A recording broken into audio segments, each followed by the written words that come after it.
अरे भाई अरे सामने दादा दे ना ना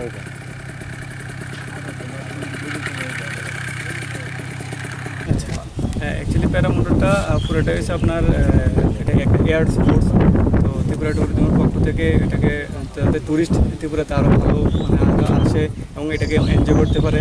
অ্যাকচুয়ালি এটার জন্য আপনাকে গোয়া যেতে হয় বা বাইরে কোথাও যেতে হয়, যাতে ত্রিপুরাতে যাতে আরও ট্যুরিস্ট আসে এবং ত্রিপুরার মানুষের যাতে ওইটার এনজয়টা মজাটা নিতে পারে, যাতে ভালো করে ওইটার উপলব্ধি করতে পারে। তো আমরা অনেক সময় ড্রোন থেকে অনেক ভিডিও দেখে থাকি, নিচে খুব সুন্দর দেখা যায়। তো এটা সচক্ষে ওইখান থেকে উপরে উঠে আপনার ওইটা দেখতে পারবে। আর এটা একজন প্যাসেঞ্জার থাকে, একজন একটা ফ্লাইটে একজন উঠতে পারবে, পাইলট থাকবে একজন আর একজন ক্লায়েন্ট থাকবে যে ওইটার মজা নেবে। আর একটা ফ্লাইটে আপনার ওইটা ডিপার্টমেন্ট থেকে ধার্য করে দেওয়া হবে কত টাকার বিনিময়ে কতটুকু টাইম দেওয়া হবে। ম্যাক্সিমাম আমরা যেখানে ট্রেনিং করেছিলাম ওইখানে 8 থেকে 10 মিনিটের জন্য 2,500 টাকা নেওয়া হতো একজনের মানে পার প্যাসেঞ্জার।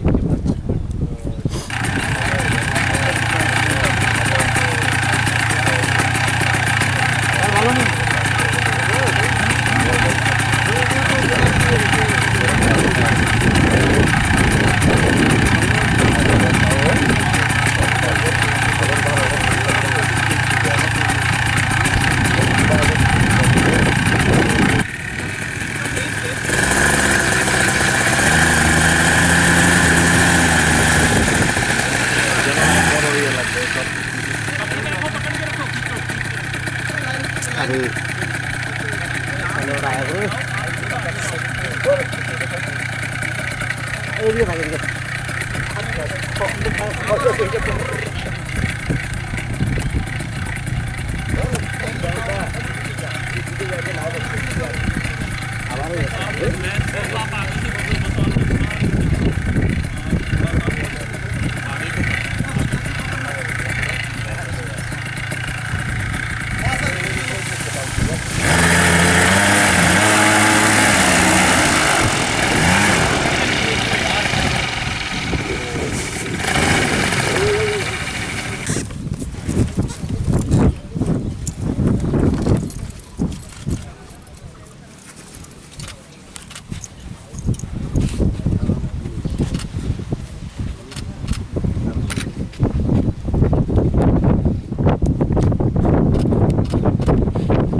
आप पीछे ग्लाइडर की तरफ मत आओ, आगे उसको पकड़ के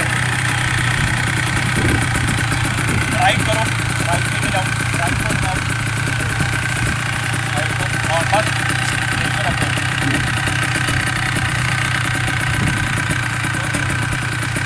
এটা তো সুবিধা কি হবে পর্যটকদের?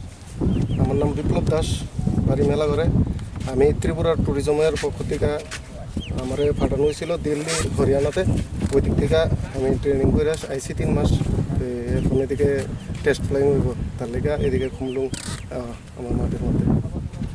এই যে পর্যটকদের কীভাবে উৎসাহিত করা যায়, পর্যটক কেন এতে আগ্রহী হইব কেন?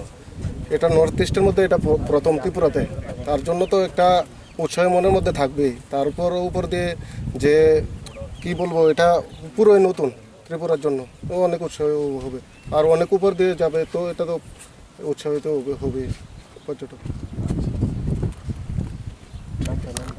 আমার নাম বিপ্লব দাস।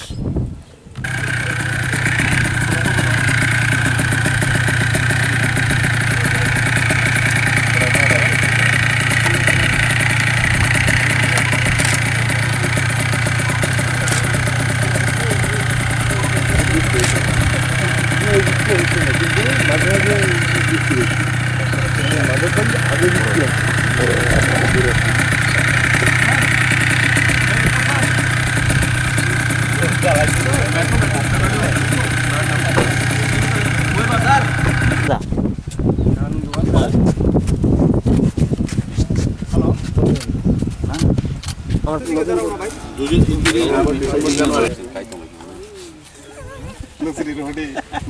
আমার দাম যাস না রে 다시 보냐 안 구성만 카드 카사 거래한다.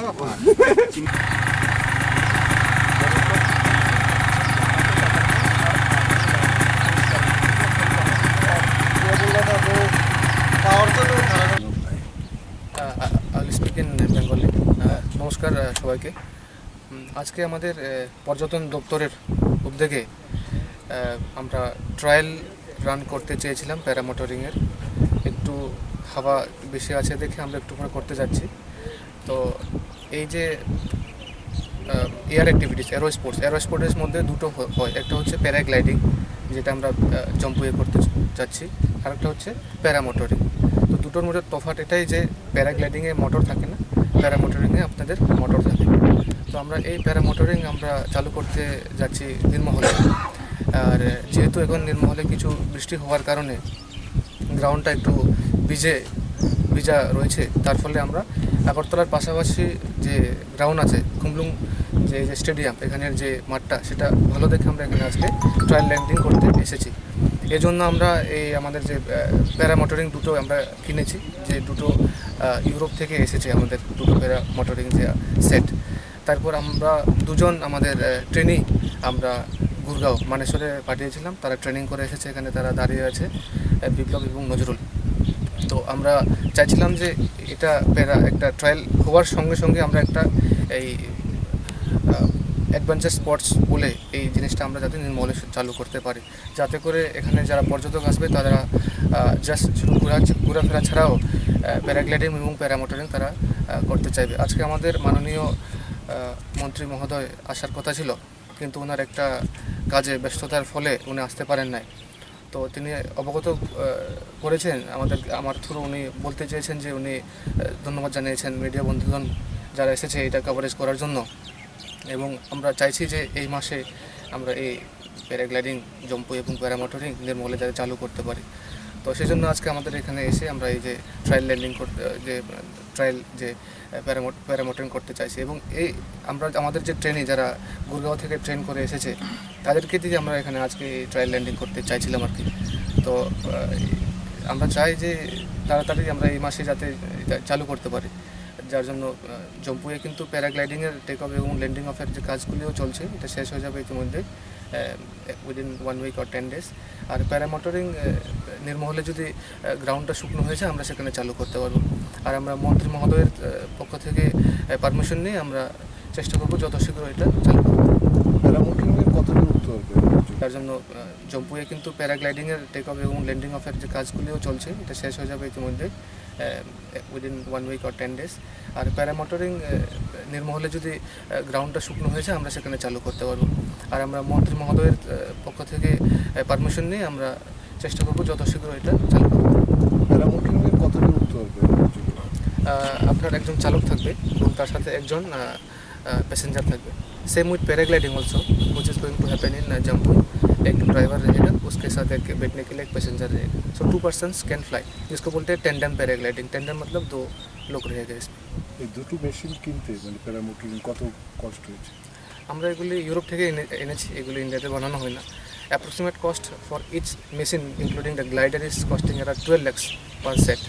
12 লক্ষ টাকা লেগেছে আমাদের, ইউরোপ থেকে এগুলি আমরা আনিয়েছি। এটা প্যারাগ্লাইডিংয়ের টেক অফ এবং ল্যান্ডিং অফের যে কাজগুলিও চলছে, এটা শেষ হয়ে যাবে ইতিমধ্যে উইদিন 1 week or 10 days।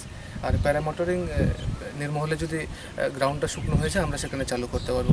আর আমরা মন্ত্রী মহোদয়ের পক্ষ থেকে পারমিশন নিয়ে আমরা চেষ্টা করবো যত শীঘ্র এটা চালু করবো। প্যারামোটরিংয়ের কতজন উঠতে পারবে? আপনার একজন চালক থাকবে এবং তার সাথে একজন पैसेंजर থাকবে। Same with paragliding also which is going to happen in Jammu. एक ड्राइवर रहेगा, उसके साथ एक बैठने के लिए एक पैसेंजर रहेगा। सो 2 पर्सन्स कैन फ्लाई, जिसको बोलते हैं टेंडम पैराग्लाइडिंग। टेंडम मतलब 2 लोग रहेगा इसमें। এই দুটো মেশিন কিনতে মানে প্যারামোটরিং কত কষ্ট হয়েছে? আমরা এগুলি ইউরোপ থেকে এনেছি, এগুলি ইন্ডিয়াতে বানানো হয় না।